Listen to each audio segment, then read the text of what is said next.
নবীজি সাল্লাল্লাহু আলাইহি ওয়াসাল্লাম বলেন, ও আমার উম্মতেরা শোনো, এই যে মুহাম্মদ হানিফ মিয়া জামে মসজিদের প্রাঙ্গণে যে মাহফিল হচ্ছে, এই মাহফিলের প্রাঙ্গণে যত মানুষ উপস্থিত হয়েছে, যত মানুষ অবস্থান করেছে, এদের চতুর্দিকে রহমতের ফেরেশতা বেষ্টন করে আছে। সুবহানাল্লাহ। শুধু তাই নয়, আল্লাহ তাআলার নিকট এক এক ফেরেশতার হুকুম এক এক উপরে যাইতে যাইতে আল্লাহ তাআলার নিকট পর্যন্ত চলে যায়। সুবহানাল্লাহ। আল্লাহ তাআলা জিজ্ঞাসা করে, ও ফেরেশতারা, কি জন্য আসছো? বলে, ও মালিক, ওই যে সুবর্ণচরে মুহাম্মদ হানিফ মিয়া জামে মসজিদের প্রাঙ্গণে এলাকাবাসী মিলে একটা মাহফিলের আয়োজন করেছে। বলে, তো কি হয়েছে? বলে, ওই মাহফিলে ঢাকা, গাজীপুর থেকে, নোয়াখালী থেকে অনেক বক্তারা আসবে, আসিয়া তোমার দ্বীনের আলোচনাগুলো মানুষকে শোনাবে। আল্লাহ, এই গ্রামের অনেক মানুষ আছে যে মানুষগুলো মাহফিলের ময়দানে আসে নাই, কিন্তু তোমার কিছু বান্দা আজকে বাজারেও যায় নাই, অনেক মানুষ আছে সকাল থেকে কাজেও যায় নাই, আছে না? ও আল্লাহ, বাজারেও যায় নাই, কাজেও যায় নাই, কি জন্য যায় নাই? আজকে তাফসীরুল কোরআনের মাহফিল হবে, তোমার কোরআনের বয়ান হবে, তোমার রাসূলের হাদিসগুলো শোনানো হবে, এই জন্য তা যায় নাই। জমে বসে শীতের মাঝে আজকে বৃষ্টিও হয়েছে, বৃষ্টির মাঝে বসে আছে কোরআনের বাণীগুলো শোনার জন্য। মালিক, আমরা তাদের পয়গাম নিয়ে তোমার নিকট এসেছি। সুবহানাল্লাহ। বলে, ফেরেশতারা শোনো শোনো শোনো, তারা যে শীতের মাঝে এই রাত্রবেলা সমস্ত কাজকর্ম পাড়ি দিয়ে, সমস্ত কাজকর্ম বাদ দিয়ে এই মসজিদের প্রাঙ্গণে এসে উপস্থিত হয়েছেন, তারা কি চায়? চায় কি? তখন ফেরেশতারা বলে উঠল, আল্লাহ, তারা দুনিয়াবি কোনো টাকা পয়সা চায় না, দুনিয়ার কোন লোভ লালসার জন্য আসে নাই। কি বলেন, এখানে কি আপনাদেরকে কোটি টাকা দিবে তাই আসছেন? একজন কি কোন টাকার লোভে আসছেন, খাবার লোভে আসছেন, কোন কিছুর লোভে আসেন নাই? ফেরেশতারা বলে, মালিক, কোন টাকার লোভেও যায় নাই, কোন পয়সার লোভেও যায় নাই। বলে, তাহলে কি জন্য আসছে? বলে, একমাত্র জান্নাত পাওয়ার জন্য আসছে। সুবহানাল্লাহ। তখন আল্লাহ ডাক দিয়া বলবেন, ফেরেশতারা রে শোনো, তারা যে জান্নাত পাওয়ার জন্য আসছে, তারা কি জান্নাত দেখছে কিনা? কি বলেন, জান্নাত কেউ দেখছেন? জান্নাত কেউ দেখেন নাই, জান্নাতের ঘ্রাণও কেউ পান নাই, কিন্তু কোরআন হাদিস থেকে জান্নাতের বর্ণনাগুলো শুনছে। জান্নাত কিরকম আরামদায়ক, জান্নাত কিরকম শান্তির জায়গা শুনছেন কিনা? বলে, আল্লাহ, জান্নাতের কথাগুলো শুনে এত পাগল পারা হয়ে গেলেন। বলে, জান্নাতের কথা শুনে যদি এত পাগল পারা হয়ে যায়, আমার বান্দাগুলো যদি জান্নাত দেখতো কেমন পাগল পারা হয়ে যেত। আমার বান্দা জান্নাত দেখলে কেমন পাগল পারা হতো। বলে, জান্নাত দেখলে তো আপনার বান্দাগুলো দিন ছাড়া দুনিয়ার কোনো কিছুই বুঝতো না। দিন ছাড়া আর দুনিয়ার কিছুই বুঝতো না। তখন আল্লাহ ডাক দিয়া বলবেন, তারা কিসে থেকে পানা চায়? বলে, আল্লাহ, তারা জাহান্নাম থেকে পানা চায়। বলে, তারা কি জাহান্নাম দেখছে কিনা? বলে, না না না, তারা জাহান্নাম দেখে নাই, জাহান্নাম দেখে নাই। বলে, জাহান্নাম যদি দেখতো তাহলে জাহান্নামের কাজ কোনদিন করতো না। তখন আমার আল্লাহ ডাক দিয়া বলবেন, এ ফেরেশতারা শুন। কি বলেন, ফেরেশতাদেরকে এই সকল জিনিস জিজ্ঞাসা করার কারণ কি আমার আল্লাহ কি জানে না?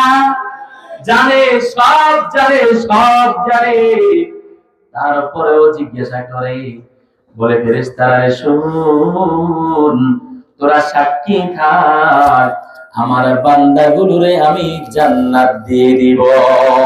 সুবহান, আমার বান্দাগুলোর সমস্ত গুনাহগুলো মাফ করে দিব। সুবহানাল্লাহ। আমাদের এই মাহফিলের ভিতরে সাকিনা নাজিল হতে আছে, এটা মানে আল্লাহ তাআলার রহমত নাজিল হতে আছে। সুবহানাল্লাহ। সুতরাং প্রিয় মুসলমান, আমি বুঝাইতে চাইছি, মাহফিলের মর্যাদাগুলো বলতে চাইছি। দোকানে পাটে বসে শুনলে কি এই মর্যাদা পাওয়া যাবে? রাস্তা থেকে তাকায়া থাকলে কি এরকম সওয়াব পাওয়া যাবে? যাবে না। এরকম সওয়াব গুলো যদি পেতে হয়, মাহফিলের ময়দানে এসে বসতে হবে, ঠিক না বেঠিক? এই জন্য অনুরোধ জানাচ্ছি, আমার যে মুসলমান ভাইরা এখনো পর্যন্ত বিভিন্ন দোকানপাটে বসে আছি, বিভিন্ন জায়গায় বসে আছি, যদি আমি আপনি যদি জান্নাত পেতে হয়, আল্লাহর রহমতের বেষ্টনীর ভিতরে যদি আসতে হয়, তাহলে মাহফিলের প্যান্ডেলে আসতে হবে, ঠিক না বেঠিক? আরেকটা হাদিস শুনাই। সেই হাদিসটা হলো নবীজি সাল্লাল্লাহু আলাইহি ওয়াসাল্লাম সাহাবীদেরকে বলে, সাহাবীরা, তোমরা জান্নাতের ভিতরে ঢুকো, জান্নাতি পরিবেশের ভিতরে ঢুকো। তখন সাহাবীরা প্রশ্ন করলেন, ওগো নবীজি, জান্নাতের পরিবেশটা কি? জান্নাতের পরিবেশ কোথায়? বলে, বেশি বেশি জিকিরের মজলিসে বসো, বেশি বেশি ওয়াজ মাহফিলের ময়দানে বসো। সুবহানাল্লাহ। তাহলে নবীজি হাদিস অনুযায়ী বোঝা গেল, মাহফিলের ময়দান, মাহফিলের প্যান্ডেল, দ্বীনি মজলিস, দ্বীনি জিকিরের মজলিস, এগুলো জান্নাতের বাগান। সুবহানাল্লাহ। এগুলো কি বলেন? জান্নাতের বাগান। ও পৃথিবীর মানুষ, বাহিরে থাকা যাবে? বাহিরে থাকা যাবে না, ভিতরে ঢুকে যায়। এই জন্য প্রিয় মুসলমান, আজকে আমাদের মসজিদের সামনে মাহফিল, আমাদের কতই না আনন্দ, আনন্দ কিনা? মুসলমান তো দ্বীনি মজলিসের ক্ষেত্রে আনন্দ হয়, আর কাফের বেদিন নাস্তিক যারা আছে, তারা দুনিয়ার পিছনে দৌড়ায়, আর মুমিন যারা আছে তারা নেকের পিছনে দৌড়ায়, ঠিক না বেঠিক? তারা নেকের পিছনে দৌড়ায়। এই জন্য আমরা মাহফিলের ময়দানে এসে জমে বসে যাই। আমি আপনাদের সামনে একটি আয়াতে কারিমা তেলাওয়াত করেছি। আল্লাহ তাআলা তৌফিক দান করলে আয়াতে কারিমা অনুযায়ী কিছু কথা বলার চেষ্টা করব ইনশাআল্লাহ। ওয়ালাকাদ যারাবনা লিজাহান্নামা কাসীরাম মিনাল জিন্নি ওয়াল ইনস। আল্লাহ তাআলা এই আয়াতের ভিতরে অধিক সংখ্যক জিন এবং ইনসানকে জাহান্নামের জন্য সৃষ্টি করেছে। নাউজুবিল্লাহ। কিসের জন্য সৃষ্টি করেছে? জাহান্নামের জন্য। এর বর্ণনাগুলো বলে দিয়েছে যে কাদেরকে, তাদের দোষটা কি, এটাও পরের গুলো আয়াতের ভিতরে বলে দিয়েছেন। সুতরাং আজকে আমরা জানবো জাহান্নামীদের দোষগুলো কি, জাহান্নামীদেরকে সৃষ্টি করেছেন কেন, তাদের ভিতরে কি কি দোষের কারণে তাদেরকে জাহান্নামে দিবেন, জানা দরকার আছে না? সুতরাং জাহান্নাম থেকে যদি বাঁচতে হয়, আলোচনাগুলো আমলের নিয়তে শুনবেন না কান সুখের নিয়তে শুনবেন? আমলের নিয়তে শুনতে হবে। আজকে মাহফিল থেকে একটা আমল যদি কেউ যাইয়া করে, আমাদের মাহফিল সফল। আমাদের মাহফিল কি সফল?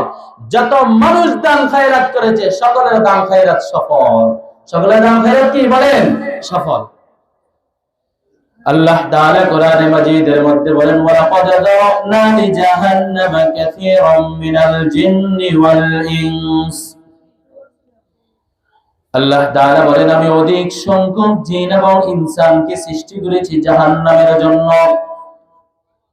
আমরা যদি আল্লাহকে জিজ্ঞাসা করি, আল্লাহ, ওই সকল ব্যক্তিগুলোর দোষগুলো কি, ওই সকল ব্যক্তিগুলোর অপরাধগুলো কি? আল্লাহ তাআলা বলেন, লাহুম কুলুবুন লা ইয়াফকাহুনা বিহা।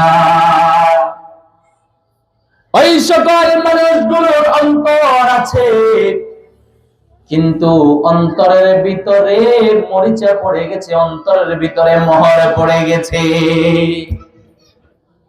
বলে অন্তরের ভিতরে মোহর পড়ে যাওয়ার কারণে অন্তর দিয়ে তারা আজকে ভালো কোনো জিনিস চিন্তা করে না, ভালো জিনিস কোনো ফিকির করে না। সব সময় তার অন্তরের ভিতরে দুর্নীতির কথাবার্তা, দুর্নীতির চিন্তা ভাবনা, চুরি ডাকাতের চিন্তা ভাবনা, তার অন্তরের ভিতরে যত রকম গুনার চিন্তা ভাবনা লুকায়িত থাকে। ঠিক না বেটি? দেখবেন এক এক মানুষের অন্তর এত পরিমাণ শক্ত হয়ে যায়, পাথর হয়ে যায়। এদের অন্তর আছে কিন্তু অন্তর দিয়া দ্বীনের কোন জিনিস বুঝতে চায় না। ঠিক না বেটি? দেখবেন দাওয়াতে তাবলীগের মানুষগুলো যদি তাদেরকে যদি দাওয়াত দিতে যায়, এরা পুলিশকে এত ভয় পায় না, তাদেরকে যেরকম ভয় পায়। ঠিক না বেটি? তাদেরকে ভয়ে চলে যায়। কেন? আরে আজকে যদি যাই হুজুরের সামনে, তাদের সামনে যদি আমরা যাই, আমাদেরকে তো দাওয়াত দিয়ে নিয়ে যাবে, আমরা তো ইমানদার হয়ে যাব। আমরা তো ইমানদার হতে চাই না, আমরা তো জাহান্নামে দেখতে চাই। কি বলেন? ঠিক না বেটি? কি বলেন? দ্বীনি মানুষগুলো যদি তাদেরকে ডেকে আনার জন্য যদি এরাদা করে, তারা যদি ভয় পায়, এটা তাদের জন্য হতভাগা না, দুর্ভাগা না? তারা মনে করে যে কি আমরা তো জাহান্নামী মানুষ, জান্নাতের পথে কেন যাও? এরকম অনেক মানুষ আছে, এরকম করতে করতে তাদের অন্তরের ভিতরে রাত্রে ঘুমাইলেও দুর্নীতির কথা চলে, রাত্রে ঘুমাইলেও কোথায় চুরি করবে, ডাকাতি করবে, জেনা করবে, এই সকল কথাগুলো অন্তরের ভিতরে চিন্তা লালন করে। যখন সকাল হয় তখন ওই সকল জিনিস করতে থাকে। ঠিক না বেটি? এই জন্য প্রিয় মুসলমান, আমাদের যাদের অন্তরের ভিতরে দুশ্চিন্তা লালন করে, চুরি ডাকাতির বিষয়গুলো লালন করে, জিনা ব্যভিচারের বিষয়গুলো লালন করে, একমাত্র আল্লাহ তাআলার দরবারে খাঁটি তওবা করতে হবে, যেন আপনার অন্তরের ভিতরে এই সকল জিনিস যেন না আসে। কারণ যখন আপনি এগুলো লালন করবেন, এগুলো করতে করতে যখন আপনার দুনিয়ার ফিকির আপনার অন্তরের ভিতরে চলে আসবে, আপনার আখিরাতের ফিকির সবকিছু আপনি ভুলে যাবেন। মনে করতে হবে আপনি জাহান্নামের দিকে যাচ্ছেন। ঠিক না বেটি? আর আপনার চিন্তা ভাবনা যদি সব সময় যদি জান্নাতি পরিবেশে হয়, সেটা কিভাবে? আপনার অন্তর যদি চায় 5 ওয়াক্ত নামাজ পড়তে, আপনার অন্তর যদি 1 ওয়াক্ত নামাজ না পড়লে যদি মন চটপট চটপট করতে শুরু করে, তাহলে মনে করবেন আপনি জান্নাতের পথে হাঁটছেন। কেননা কোন মানুষ যখন 5 ওয়াক্ত নামাজ পড়ে, অন্তর যখন ঠিক থাকে, কোনদিন 1 ওয়াক্ত নামাজ না পড়লে আফসোস করতে করতে শেষ হয়ে যায়। আফসোস করতে করতে কি হয়ে যায়? শেষ হয়ে যায়। যেই অবস্থায় থাকুক না কেন, যেইখানেই থাকুক না কেন, তাদের অন্তরের ভিতরে চিন্তা ভাবনা কি, বাবা আমি নামাজের জামাত পড়তে পারবো। ঠিক না বেটি? আর যারা নামাজ পড়ে না, এরা সব সময় চিন্তা বিক্রি করে আমি কিভাবে নামাজ থেকে বাঁচতে পারবো। এরা সব সময় হুজুরের সাথে চলাফেরা করে না। দেখবেন অনেক মুসলমানকে আমরা এমনও দেখেছি, একসাথে সারা বিকাল হুজুরদের সাথে চলাফেরা করেছে, যখন এই আজান হয়েছে তখন হুজুরকে বলে, হুজুর আপনি নামাজ পড়ে আসেন, আমি এখানে আছি। ঠিক না বেটি? বলে কিনা যে হুজুর আপনি নামাজ পড়ে আসেন, আমি এখানে আছি। তার কি নামাজ লাগবে না? সে কি বিধর্মী? বিধর্মী নয়, মুসলিম, কিন্তু তারপরেও নামাজ পড়তে যায় না। কেন যায় না? তার অন্তর দ্বীনের দিকে ধাবিত নয়, তার অন্তর গুনাহের দিকে ধাবিত। সে জাহান্নামের পথে যাচ্ছে, জান্নাতের পথে নয়। এই কারণে যে কোনো অবস্থায় মানুষ, যারা মুসলমান, যাদের অন্তরটা ঠিক থাকে, যাদের অন্তর জাহান্নামী অন্তর নয়, এরা সব সময় নামাজের দিকে থাকে। যেখানেই থাকুক না কেন নামাজের পথে যায়। এক রাজার কথা আমি বলেছিলাম, অনেক সময় বলে থাকি। এক রাজা, তার একটা মুরিদ উজির ছিল, খাদেম ছিল। এই রাজা যখন এই খাদেমকে নিয়ে বাজারে যখন বাজার করতে যায়, বাজার করা শেষ হয়ে গেল, তখন ওই রাজা তার খাদেমের হাতে ব্যাগটা দিয়া বলল, চলো। খাদেম কিছু দূর আসার পরে বললেন, ওগো রাজা সাহেব, আপনি একটু ব্যাগটা নিয়ে এখানে একটু দাঁড়ায়া থাকেন। বলে, কেন? বলে, আমি আমার মালিকের হাজিরা দেওয়ার জন্য যাইতে হবে। দেখেন তার ঈমান কত বড় শক্ত। আমরা কি করি? একজন নেতার পিছনে যদি হাঁটতে যাই, তখন নেতা কি বলে ওটা শোনার জন্য ব্যস্ত থাকি, নামাজ খবর থাকে না। ঠিক না বেটে? নেতার বক্তব্য শোনার জন্য ব্যস্ত হয়ে যায়, কিন্তু নামাজের খবর থাকে না। আর ওই বেচারাই কেমন ঈমান নিয়ে চলাফেরা করে, একটা রাজার সাথে চলাফেরা করে। বলে, এখন আপনার ব্যাগটা আপনার কাছে রাখেন, আমি আমার মালিকের হাজিরা দিতে যাচ্ছি। সুবহানাল্লাহ। এগুলো থেকে আমার শিক্ষা নেওয়া দরকার। যেই কোন অবস্থায় থাকি না কেন, 5 ওয়াক্ত নামাজে আমার মালিকের হাজিরা দিতে হবে। তখন খাদেম চলে গেলেন মসজিদে, রাজার কাছে ব্যাগটা দিয়া রাখিয়া খাদেম মসজিদে চলে গেলেন। যাওয়ার পরে সব মানুষগুলো নামাজ শেষ করে বের হয়ে যায়, কিন্তু খাদেম এখনো পর্যন্ত বের হয় না। রাজা তাকায়া দেখে, কি ব্যাপার, খাদেম সব মানুষগুলো বের হয়ে যায়, কিন্তু খাদেম এখনো পর্যন্ত বের হয় না কেন? তখন জিজ্ঞাসা করলেন, খাদেম একেবারে সবার শেষে বের হলেন। রাজার কাছে যখন আসলেন, আসার পরে জিজ্ঞাসা করলেন, কি ব্যাপার খাদেম, তুমি সবার শেষে কেন? সব মানুষগুলো বের হয়ে যায়, কিন্তু তোমার বের হওয়া আমি দেখি না। তখন খাদেম ডাক দিয়া বলল, রাজা, যে মালিক আপনাকে ঢোকার সাহস দেয় নাই, মসজিদে ঢোকার সাহস দেয় নাই, ওই মালিক আমাকে বের হতে দেয় না। সুবহানাল্লাহ। যেই মালিকের ভালোবাসায় আমি মসজিদ থেকে বের হতে মন চায় না। সুবহানাল্লাহ। সুতরাং বলা হয়েছে, লাহুম কুলুবুন লা ইয়াফকাহুনা বিহা, এদের অন্তর আছে, এদের অন্তরটা মোহরে পড়ে আছে, মরুচিকা পড়ে আছে, এদের অন্তর দিয়ে কোনো ভালো জিনিস চিন্তা করে না। এই অন্তরগুলো হলো জাহান্নামীদের অন্তর। কিসের অন্তর? কারণ এটা তো জাহান্নামীদের বর্ণনা দিচ্ছে, ঠিক না বেঠিক? এরপরে কি বর্ণনা দেয়? ওয়ালাহুম আ'য়ুনুন লা ইউবসিরুনা বিহা। ও পৃথিবীর মানুষ, শোনো, ওই জাহান্নামী মানুষগুলোর চক্ষু আছে, কিন্তু চক্ষু দিয়ে তারা দেখে না। আমরা যদি প্রশ্ন করি, আল্লাহ, তাদের চক্ষু আছে দেখে না, মানে তারা কি পৃথিবীর কোন জিনিস দেখে না? তখন আল্লাহ বলেন, না, পৃথিবীর কোন জিনিস দেখে না নয়, তারা অন্ধ নয়, পৃথিবীর সবকিছু তারা দেখতে পায়, গাছপালা, তরুণতা, পৃথিবীর সবকিছু তারা দেখতে পায়, কিন্তু এই চক্ষু দিয়া তারা দ্বীনের কোন জিনিস দেখতে পায় না। তারা দ্বীনের কোন জিনিস দেখতে পায় না। তারা সব সময় টিভি, সিনেমায় সকাল দিকে তাকিয়ে থাকে, ঠিক না বেঠিক? অঙ্গদেশ কেন বই রাখেছে টিভি সিনেমায়, অঙ্গদেশ কেন বই রাখেছে টিভি সিনেমায়। আরে বলো ভাইয়া, জোরে বুড়া বেগ করে মিলি সাই কিনা বলেন, ব্যাগ মিলি সাই। একেবারে জোয়ান বুড়া কিছুই নাই। চা দোকানে যাইলে মুরব্বীরা চায় কিনা? মুরব্বীদের সাথে ছেলে সন্তান থাকে কিনা? ছোট বাচ্চারা থাকে কিনা? আমাদের মুরব্বীদের লজ্জা হওয়া দরকার। যেই সকল মানুষগুলো বললো হয়তো মনে কষ্ট নিলেও কিছু করার নাই, লজ্জা থাকা দরকার। আমার যেই ছেলেগুলোর আমি বারণ করব, যেই ছেলেগুলার টিভি দেখার জন্য আমি শাসন করব, যে নাতিগুলার টিভি দেখার জন্য শাসন করব, আমার এলাকার সন্তানগুলোর টিভি দেখার জন্য শাসন করব, তাদেরকে নিয়ে একসাথে বসে টিভি থাকি, লজ্জা থাকার দরকার না? সুতরাং কারো ভিতরে যদি থেকে থাকে আল্লাহ ওনাকে হেফাজত করুক, সকল বলেন আমিন। আমরা ফিরে আসার দরকার কিনা, দরকার কিনা?